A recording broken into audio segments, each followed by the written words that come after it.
impressive. We'll see.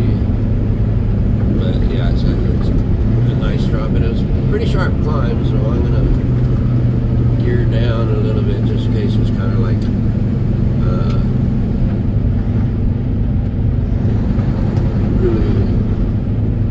really steep one. But Keams Canyon 8 miles, Tuba City 89 miles. That's not that bad.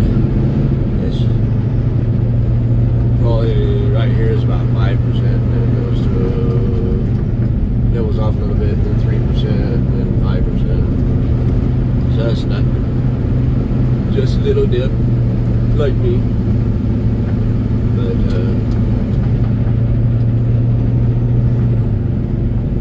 But yeah, I like it. I like this place. It's very beautiful. I mean, it's typical of the whole area. It represents that area. So you can't go wrong with that. But to say it's unimpressive, that's just downright insulting. You need to be slapped upside your head. Back to sipping your freaking candy coffee, fucking bullshit, your tea ride. I ain't impressed with that shit. Take 3 sips of that, I want to jump off a cliff. Anyways, dropping down, boogity, and then we can climb up on the other side. These are the areas I was kind of concerned about because you never know what you got, and some places aren't really designed for big long trucks, and so I was kind of worried about like hairpin turns, and I don't know, if I might get up to it up here, but I figured if it was that case though, they would have warnings to truckers saying, warning, difficult drive. Stay the hell away. But there's like no warnings or nothing like that, so I figured that should be good to go.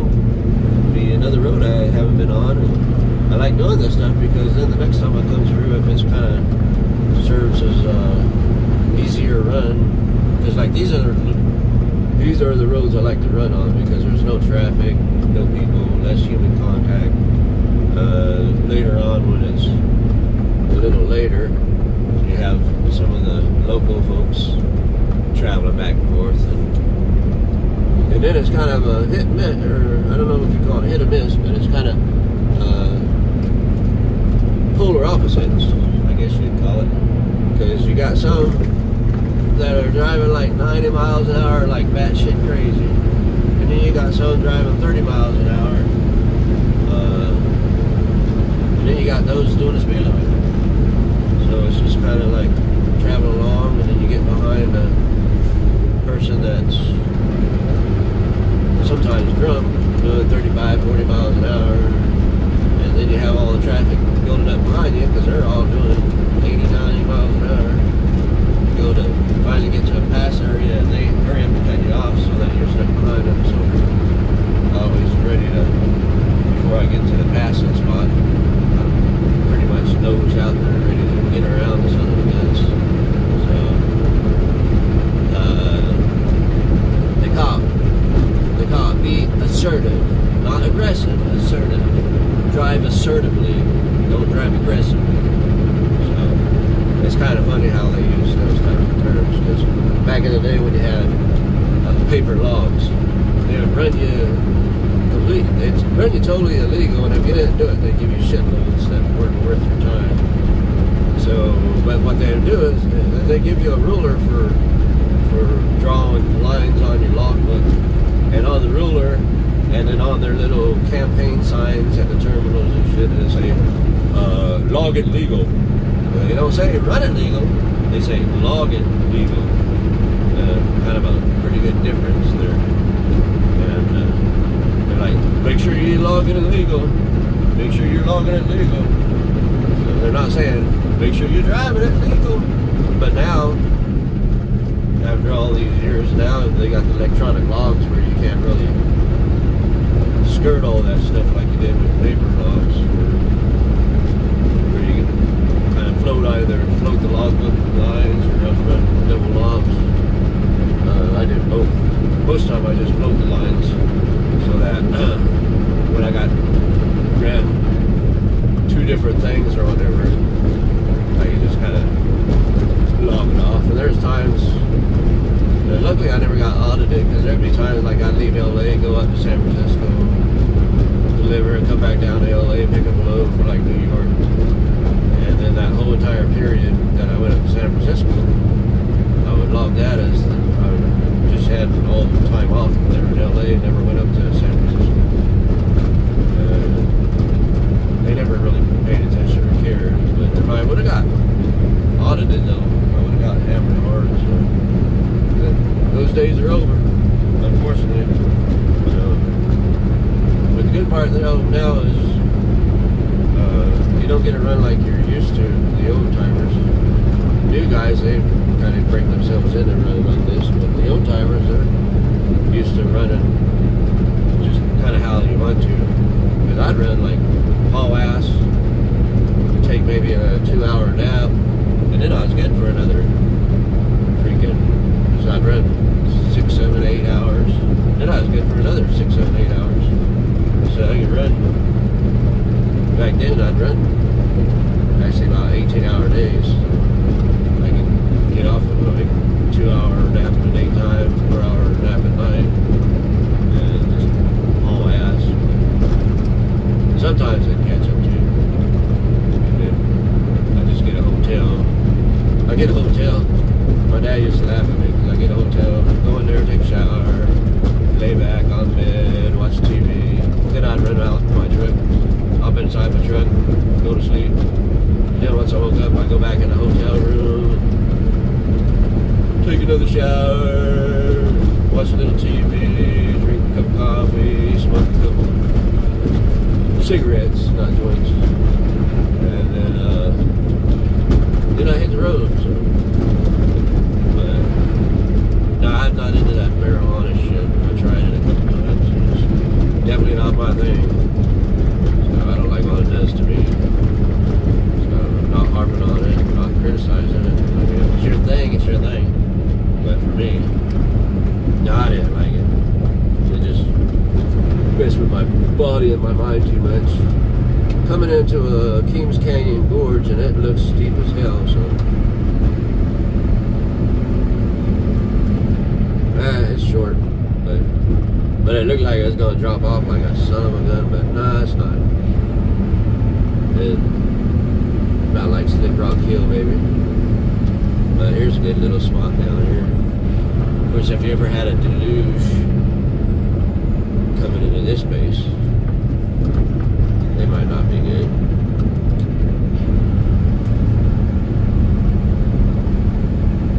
But there's a church there. There's a whole village off to the right.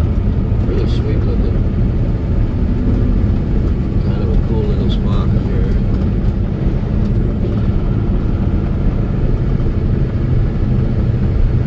But yeah, it might be a little more than a 6% because it had a pretty good little cool down on me. Got a dry wash over to the left, all kinds of good silt sand. I'm not sure. There'd be gold in that. I don't know. I'm not really too keen on gold prospecting stuff, so. Being an automatic shifter, you really do suck. Shoulder work. Tuba City, 81 miles. Laka, how we pronounce it, 11 miles. But no, this stuff here, this is my kind of place. I love that house up there. They have the little mud bricks. Mud bricks. But they're my kind of country. I like it.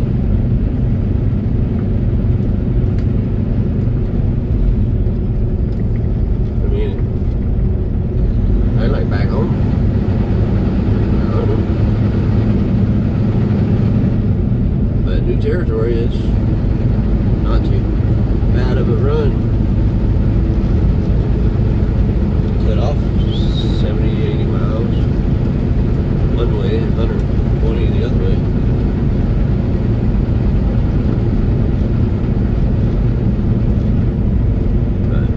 But at first I was going to run up 550, but then I didn't want to deal with Albuquerque traffic. But then I would have went 550 up and run 64 across to Chiconos Pass down in Cayenta. Take 98 across to Page, or whatever that city is, up on 89. Comes out through that city up there on 89, and then I would run across. Can't remember the highways right now, 389 or something like that. I can't remember. Goes up through, I'd either go up through Kaibab,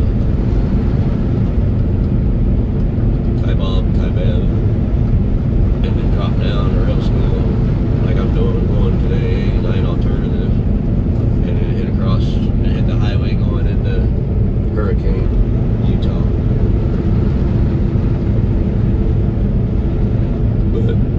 I keep getting all these loads of drivers refuse because they don't like running these roads.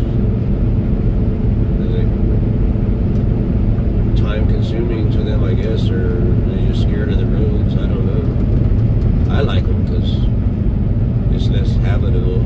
I mean, between Cayenta and Flagstaff, I don't really like running those roads. And then when I would get up there to 89 alternative and Hurricane, that's just traffic's just horrendous sometimes, especially this time of year with all the RVs and that kind of stuff. But who knows?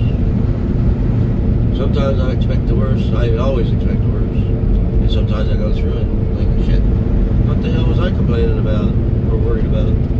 It's all good. Just like this here, I was kind of like leery of how it was going to turn out, and then when it like King Canyon, I was like, oh crap, it's going to be like dropping down the Garrigan Canyon in a big truck. I was like, holy shit, they're going to find me and Brody kind of in pieces at the bottom of the hill because it's so bad. It's like driving down the Grand Canyon or some kind of weird shit. Get that in your mind and see what that was. Nothing, just a hop, skip, and jump. Not bad at all. So sometimes you psych yourself out. But that's a good thing with Google is you go online and go to the trucker forums and go to the other traveling forums and say, anybody ever take Arizona 264? And they're like, yeah, it's unimpressive. Fuck you guys, man. This is impressive. I'm impressed. I like it. Well, I don't like it now because the damn rising sun's sitting blinding the shit out of me from the mirror.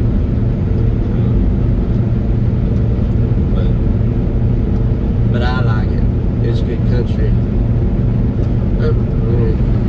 In Brazil, I can only do 63 on the floor, but if I run my cruise control, then I do 65. But I'm sitting there, kind of eye screwing the whole area, enjoying my drive, and forget that I'm only doing 63. So then when I look down, I'm like, oh, I'm losing 2 miles per hour, man.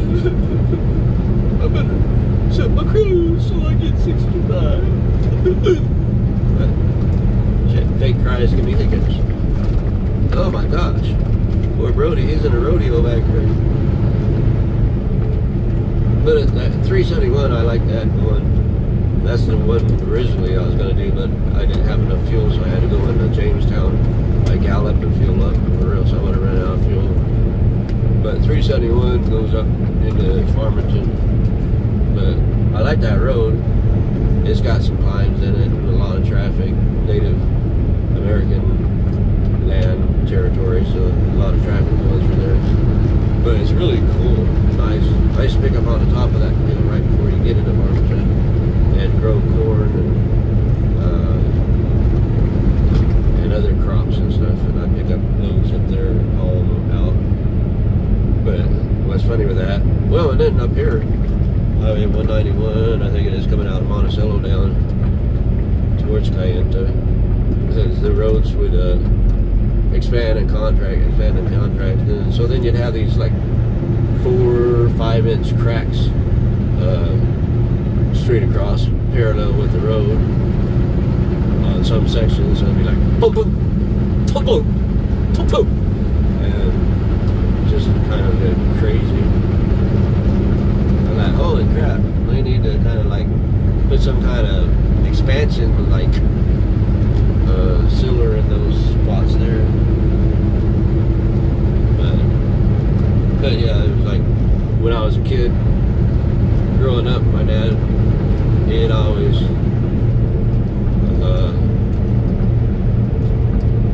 talk about, let's see, what was it?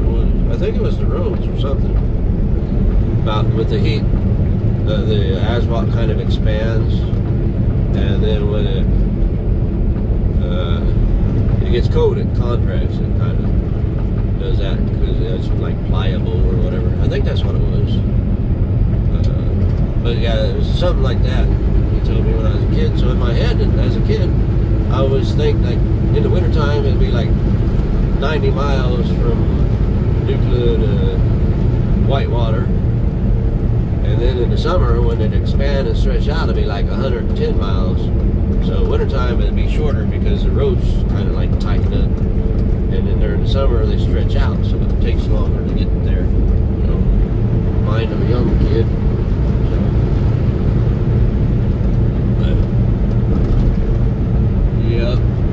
Yeah, I eat crayons. I'm a Marine. Not the brightest bulb out there. But anyways, that was my second video because I was coming down into Keams Canyon.